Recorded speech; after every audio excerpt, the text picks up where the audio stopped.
Two people have been arrested by police in Belgium in connection with a plot to attack Brussels on New Year's Eve. Detectives say they found provocation. A council leader is standing down after admitting drunk driving. Worcestershire County Council's Aidan Hartman, who was spotted out jogging. Homeland of the Czech Republic for the last 9 days.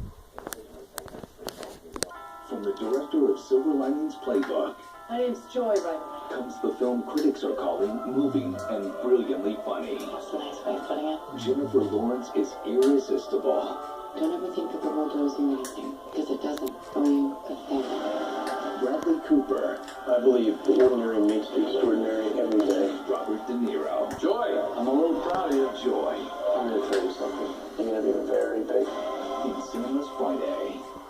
Turning wet and very windy this evening and overnight over Wales, northern England, Northern Ireland and across central and southern Scotland.